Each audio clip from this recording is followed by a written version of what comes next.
chers parents, chers collègues de BGFI Bank et des autres banques qui sont là, chers collègues Toastmasters ici présents, chers amis, mesdames, messieurs, Gibran Khalil Gibran a dit: vous ne donnez que peu lorsque vous donnez vos biens. C'est lorsque vous donnez de vous-même que vous donnez réellement. En acceptant de venir ici ce matin, c'est-à-dire de sacrifier une partie de votre temps, non seulement vous vous donnez entièrement pour la réussite de cet événement, mais vous démentez cette pensée d'un certain auteur qui a dit que la meilleure façon de cacher quelque chose à un noir est de le mettre dans un livre. Et si j'avais voulu effectivement cacher quelque chose dans le mien, je reconnaîtrais d'office mon échec, parce que je suis convaincu que vous partirez chacun avec un exemplaire de l'ouvrage, que vous lirez entièrement. Je ne suis pas moins convaincu que vous en achèterez 2 ou 3 exemplaires en plus, que vous offrirez à ceux que vous aimeriez voir changer de mentalité et de vision dans la vie. Cette vie qui nous réserve beaucoup de surprises, qui présente beaucoup de péripéties et de facettes en raison des bouleversements observés dans tous les domaines. Dans le domaine économique, la mondialisation des marchés a poussé les entreprises qui nous emploient et qui produisent la richesse vers une concurrence internationale qui va s'accentuer au fur et à mesure que les barrières douanières, judiciaires, linguistiques s'estomperont de façon visible par les investisseurs. Il ne s'agit pas d'une prophétie massive, d'une analyse appuyée sur les faits et activités que la presse nationale et celle internationale s'est déroulée. Mais l'impact de cet état de choses sur les relations de travail, et que doit-on faire pour faire face aux mutations actuelles? Chers invités, la concurrence nationale et internationale oblige nos entreprises à gérer l'étude, ce qui n'est pas sans impact sur les relations de travail. En cas de mévente ou d'accroissement des charges, elles sont souvent contraintes de prendre des mesures touchant aux effectifs. Les compressions de postes, le travail contractuel intérimaire, les restructurations, les externalisations ne sont pas près de disparaître. C'est triste d'apprendre à la télévision que des centaines, voire des milliers de personnes ont perdu leur emploi à cause des mesures que je viens de vous parler, surtout si des suicides et d'autres actes de désespoir s'en suivent.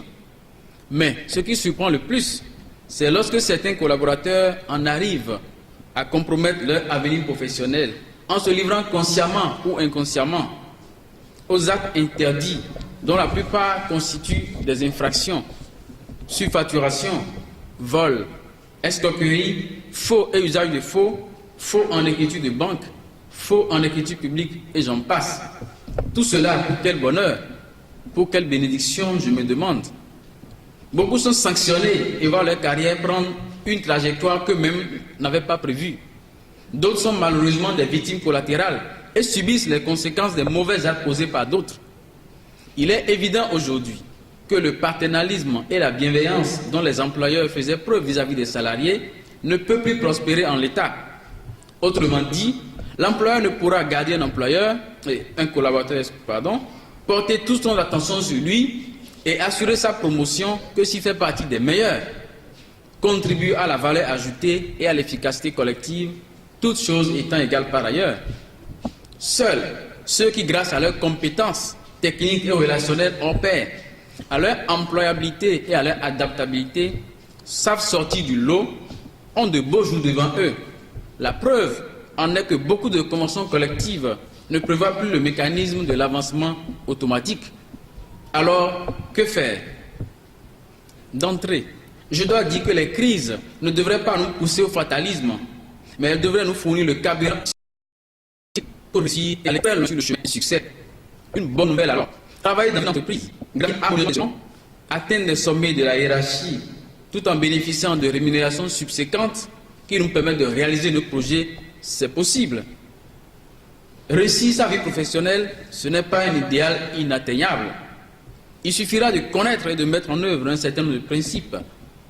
Le principe de base, c'est qu'il faut enfin changer d'état d'esprit et de mentalité. Pourquoi? Avant de répondre à cette question, j'aimerais partager avec vous une anecdote. Dans le cadre de la campagne de communication autour de ce livre, j'ai fait distribuer une 50aine de flyers à des employés de certaines entreprises de Cotonou qui a priori ne me connaissent pas. Je m'attendais à recevoir tout au moins un appel de l'un d'eux, ne serait-ce pour manifester leur curiosité vis-à-vis d'un livre écrit par un Béninois qui prétend donner des conseils aux salariés pour réussir leur vie professionnelle. Dans une société en crise qui n'a pas besoin d'être un modèle et de réussir. Et pourtant, aucun appel. Dans son livre intitulé La science nouvelle, Gianbattista Vico nous rappelle que la curiosité est la faculté propre de la nature humaine. Elle est fille de l'ignorance et elle devient mère de la science. Autrement, lui a ouvert les portes de notre esprit. J'ai partagé cette anecdote essentielle avec vous pour planter le décor à citer qui me souvent au moment où mon bouge. Oui, nous ne semblons pas justifier qu'un cause de bouleversement socio-économique actuel. Nous préférons nous contenter des jours forts. Nous, hélas, ne nous permettent pas de dominer la terre comme recommandé par Yahvé, le Dieu créateur, dans le livre de la Genèse. Un changement de mentalité et d'état d'esprit s'impose